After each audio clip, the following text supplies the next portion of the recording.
Hello student, welcome to Equator Academy Dehradun. और मैं फिर से लेकर आया हूँ आप लोग के लिए उत्तराखंड करंट अफेयर्स पार्ट 9। और फिर से आप ये डेट याद रखिएगा, 18 जून, 2 जुलाई और 23 जुलाई। चलिए शुरुआत करते हैं इस वीडियो की। और वीडियो शुरू करने से पहले इस वीडियो को लाइक कीजिए, इस चैनल को सब्सक्राइब कीजिए, अपने दोस्तों के साथ शेयर कीजिए। और इस वीडियो के डिस्क्रिप्शन में टेलीग्राम चैनल है, उसको ज्वाइन करिए। चलिए शुरुआत करते हैं। तो पहला आपका न्यूज जो है रहा आज, कर्तव्य पथ पर दिखेगा उत्तराखंड के मानस खंड पर आधारित झांकी। तो देखिए, 27 में से 16 राज्यों की झांकी का चयन हुआ है, उसमें से हमारी भी एक झांकी है। और आगामी गणतंत्र दिवस परेड के लिए उत्तराखंड की झांकी का अंतिम चयन हो गया है। बहुत अच्छी बात है भाई, हमने इतनी अच्छी झांकी बजाई है मानस खंड के ऊपर। और देखिए, इस मानस खंड की जो झांकी है हमारी, इसमें जो है हम लोग क्या कर रहे हैं, कॉर्बेट नेशनल पार्क का जो हिरण है, बारहसिंगा, घुरल, मोर, ये सब रखा गया है। एपण की कला को हम लोग जो है इसमें रखा गया, आप देख रहे हैं मंदिर जो है हमारे रखे गए हैं। तो क्वेश्चन कैसे बच्चों बन सकता है इसमें, एमसीक्यू, कि जो 26 जनवरी के लिए जिस हमारी झांकी का जो चयन हुआ है, उसका जो थीम है वो क्या है, तो आप टिक करके आएंगे मानस खंड। आगे बढ़ते हैं। अगला आप न्यूज देख रहे होंगे, जैसे लिखा हुआ है, आपदा प्रबंधन डिजास्टर मैनेजमेंट तंत्र होगा और मजबूत। कैसे होगा भाई मजबूत? तो देखिए क्या क्या लिखा है, जो बॉक्स में बना रखे हैं वही आपके इंपॉर्टेंट है। तो वेदर स्टेशन बनेगा हमारे यहाँ बहुत सारे, डॉपलर रडार लगेंगे हमारे यहाँ बहुत सारे।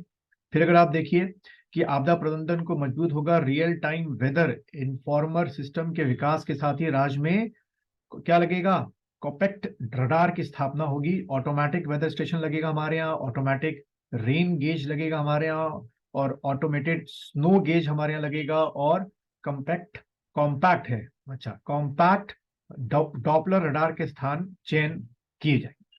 ठीक है। और इस समय अगर हम देखें करंट न्यूज के हिसाब से, तो 3 रडार लग रहे हैं प्रदेश में। अब कहाँ कहाँ देखें, तो एक रडार, अगर आपको ये वीडियो थोड़ा सा धुंधला दिखाई दे रहा है तो एचडी क्वालिटी में चेंज कर लीजिए, इसकी सेटिंग में यूट्यूब की होता है। तो एक रडार जो है लेंसडाउन में लग रहा है, सुरकंडा देवी और मुक्तेश्वर में स्थापित हो चुके हैं।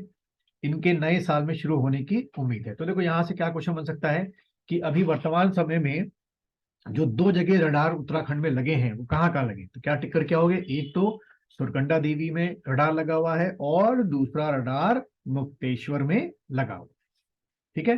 फिर अगर आप इधर देखें, जो बॉक्स का रखा है, लाइटनिंग रडार और ऑटोमेटेड डॉप्लिक रडार को मिलकर क्षेत्र विशेष की सूचनाएं प्राप्त की जाए। ठीक है। फिर अगर आप अगला न्यूज देखें, कि जो यहाँ पे मैंने टिक कर रखा है कि भारत सरकार, सॉरी उत्तराखंड सरकार जो है 17,000 क्या करेगी, आपदा मित्रों को प्रशिक्षण देगी। ठीक है। इनकी संख्या बढ़ाए के साथ राहत कार्यों में काम आने के उपकरण दिए जाएंगे। ठीक है। तो देखिए कितनी अच्छी चीजें हम लोग कर रहे हैं इसमें। अगला देखिए, हमारे जो मुख्यमंत्री कल ही आपके गए हैं, कहाँ भाई, देहरादून से ये क्या अटेंड करने के लिए गए थे। देखिए क्या लिखा हुआ है, सीएम पुष्कर धामी ने राष्ट्रीय गंगा परिषद की बैठक अटेंड की। ठीक है, किसकी, राष्ट्रीय गंगा परिषद की। और बैठक में नमामि गंगे योजना के तहत किए गए कार्यों की जानकारी देते हुए कहा कि जो गंगा की सहायक नदियां हैं उनका भी हम लोग क्या करेंगे, पुनर्जीवन। फिर यहीं से आपको एक और चीज समझ में आ रही होगी, आपका क्या अर्थ गंगा मॉडल के रूप में दिया गया था। तो यहाँ से थोड़ा सा अर्थ गंगा जो है वो आप लोग को क्या करना है बच्चों, प्रिपेयर करना है। ठीक है।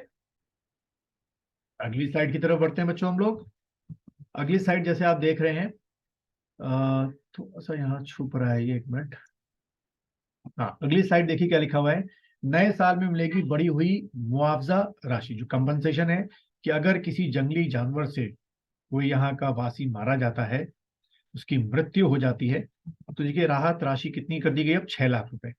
पहले ये 4 लाख रुपए दी जाती थी, अब इसके 6 लाख रुपए कर दिया गया है। घायलों को पहले 50,000 रुपए दिया जाता था, अगर कोई जंगली जानवर घायल कर दे, अब उसे 1 लाख दिया जाएगा। यानी कि 1 लाख जो है वो घायल अवस्था में, और 6 लाख जो है आपका अगर जानवर से उस व्यक्ति की मृत्यु हो जाती है।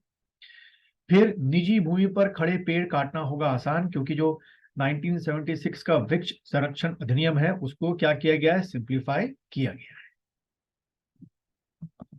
फिर देखिए इको पर्यटन स्थल होंगे और रोमांचकारी, ठीक है, जैसे ये गर्दगली जो आपका है इसको है, फिर आपका हर्षिल, चौरसिया, कुटिया, कार्बेट ट्रेल, इन सबको बढ़ावा दिया जाएगा। फिर पीरुल के उपयोग को बढ़ावा देने की पहल, तो इसके बारे में थोड़ा पढ़ लेना। पीरुल के बारे में मैंने अपने जो ऐप है उसमें जो पीरुल नोट्स है उनका डिटेल दे रखा है। फिर अगर देखें 424 करोड़ से बद्रीनाथ का मास्टर प्लान बनेगा, तो पूछ सकते हैं भाई बद्रीनाथ का मास्टर प्लान के कितने पैसे एलोकेट किए गए हैं? 424 करोड़ रुपए। केदारनाथ के पुनर्निर्माण के दूसरे चरण में 180 करोड़ रुपए खर्च हो चुके हैं। 285 करोड़ के से दून मसूरी रोपवे का निर्माण होगा। 167 करोड़ की लागत से खरसाली से यमुनोत्री रोपवे का निर्माण होगा। और मानस खंड योजना के तहत कुमाऊं क्षेत्र में ऐतिहासिक मंदिरों में सुविधाओं का विकास होगा। तो थोड़ा सा मानस खंड का डिटेल पढ़ लेना आप लोग। देन अगला देखिए, ये मेन डैम्स या इरिगेशन से रिलेटेड है। तो देखिए दो बांधों के बारे में बताया गया है। एक आपका देखिए 2023 में राज्य में करीब 2500 के करीब जमरानी बहुउद्देशीय पेय योजना और 1200 करोड़ की सौंग बांध परियोजना का पर काम शुरू होने की उम्मीद है। तो ये दो आपको बांध थोड़ा सा डिटेल में पढ़ के जाना है। जमरानी आपका जो हो गया बहुउद्देशीय पेयजल योजना जो हो गई, और सौंग जो बांध हो गया, इसके बारे में उम्मीद है कि इससे क्वेश्चन आ सकता है। फिर यही देखिए जमरानी बांध बहुउद्देशीय परियोजना को प्रधानमंत्री कृषि सिंचाई योजना के समय शामिल कर लिया गया है। तो हमें इसके लिए क्या मिल रहा है? वहां से पैसे अच्छे खासे मिल रहे हैं। फिर रिस्पना नदी को भी पुनर्जीवन देने वाली सौंग बांध परियोजना को पर्यावरण स्वीकृति मिल चुकी है।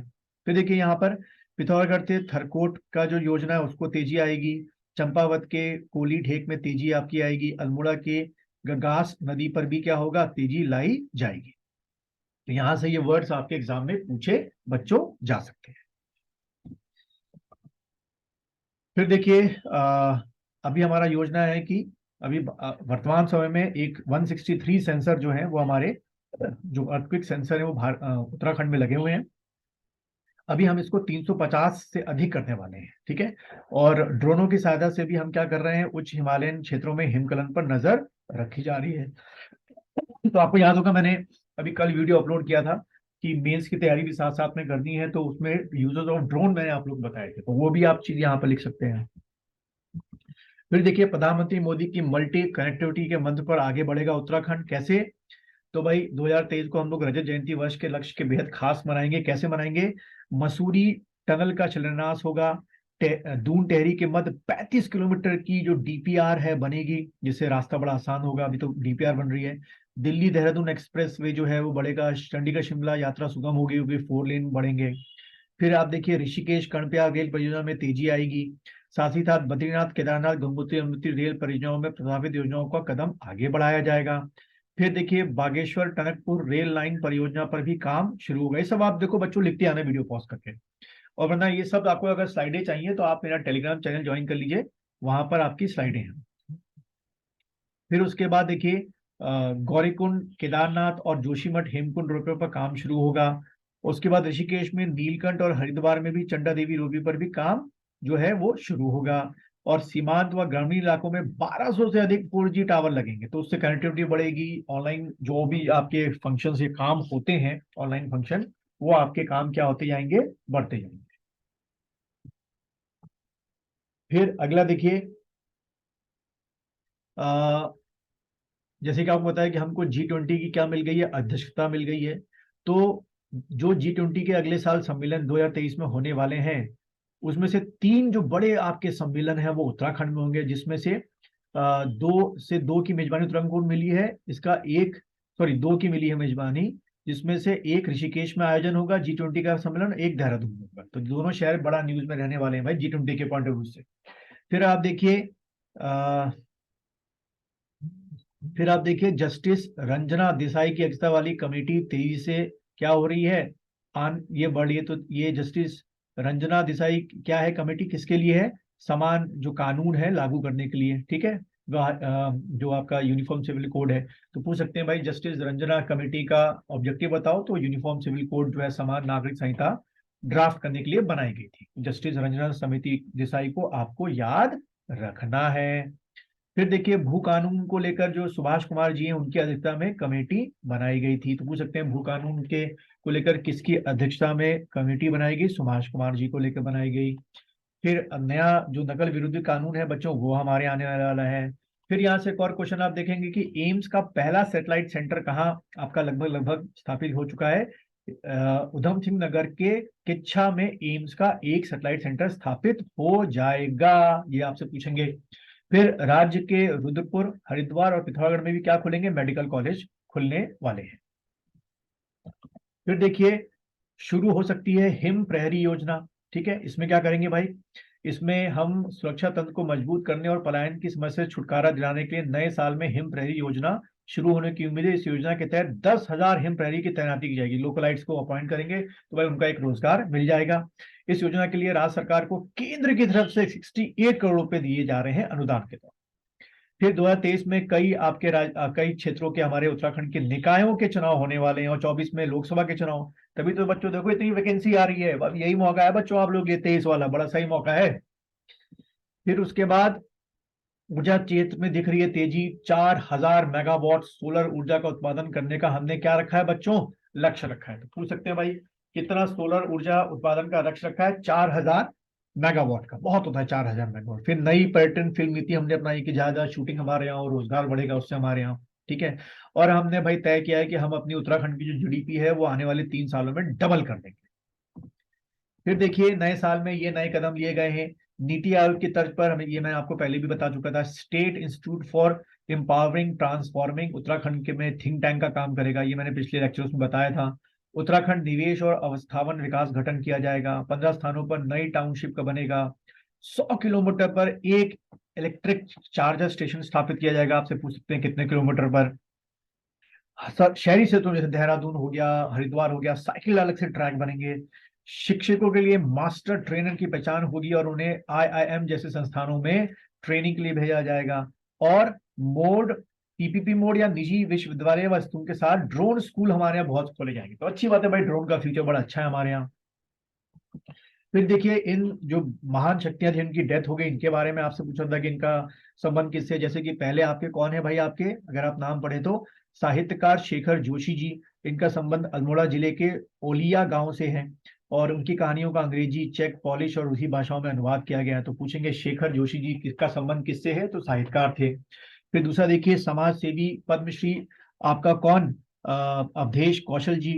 ठीक है, इन्होंने क्या स्थापित किया था देखिए, जैसे रूरल लिटिगेशन एंड एनलाइटमेंट केंद्र रूलक इन्होंने स्थापित किया था। पूछ सकते हैं रूलक के संस्थापक कौन थे, तो टिक करके ना अवधेश कौशल जी थे। फिर देखिए केदार सिंह फोनिया जी। ठीक है, ये मूल रूप से चमोली के थे आपके। उसके बाद मोहनलाल जी। ठीक है, इनका संबंध दुगड्डा से था और ये इन खास तौर पे यहाँ पे शिशु मंदिर स्थापना करने में इनका अहम योगदान रहा है। फिर अगला देखिए स्मार्ट सिटी परियोजना के तहत राजधानी में विभिन्न इलाकों में लगभग 1,400 करोड़ रुपए की लागत से निर्माण कराया जाएगा। 500 करोड़ जो है केंद्र तथा 500 करोड़ राज्य सरकार मुहैया बजट कराएगी। ठीक है, फिर ये आपके जो सारे काम है स्मार्ट सिटी के तहत किए जा रहे हैं। कई स्कूलों में स्मार्ट स्कूल तब्दील किए जा रहे हैं। 25 आधुनिक वाटर एटीएम लगाए जा रहे हैं। Integrated command and control centre का निर्माण किया जा रहा है। ई कलेक्ट्रेट का निर्माण किया जा रहा है। स्मार्ट वाटर मीटर लगाए जाएंगे। स्मार्ट टॉयलेट बनाए जाएंगे। ये सब ई स्मार्ट सिटी में हो रहा है। अत्याधुनिक लाइब्रेरी अभी बन भी गई है परेड ग्राउंड के पास, आप जाके वहाँ पढ़ाई कर सकते हैं, बड़ी अच्छी किताबें हैं। स्मार्ट वाटर मैनेजमेंट हो गया। 30 इलेक्ट्रिक बसें देहरादून में चली रही हैं आपकी और हरिद्वार में भी चल रही है। पीपी मोड में, पब्लिक प्राइवेट पार्टनरशिप मोड में स्मार्ट पोल स्थापित किए जाएंगे। स्मार्ट वेस्ट व्हीकल लॉन्च किए जाएंगे। सीवेज लाइनों का एक्सपेंशन होगा और भाई आधुनिक ग्रीन बिल्डिंग बनेगी। तो ये ग्रीन बिल्डिंग भी मेंस में एग्जाम में आ सकते हैं कि व्हाट इज ग्रीन बिल्डिंग। ठीक है, तो ये सब चीजें आपकी क्या रही आज के न्यूज़पेपर में, करंट अफेयर्स के उत्तराखंड में रही। उम्मीद है आपको ये लेक्चर पसंद आया होगा और अगर इनकी आपको स्लाइडें चाहिए तो आप टेलीग्राम चैनल ज्वाइन करिएगा, मैं उसमें अपलोड कर देता हूँ। और अगर अब तक आपने कोर्स परचेज नहीं किया है तो कोर्स परचेज कर लीजिए। आपका कॉम्बो कोर्स है जिसमें आपके तीनों एग्जाम कवर अप होंगे। 200 से ऊपर वीडियोस हैं और पीडीएफ फाइलें हैं 150 से ऊपर और अनलिमिटेड एमसीक्यू ऑनलाइन टेस्ट है। मिलते हैं कल फिर नए साल में नए लेक्चर के साथ।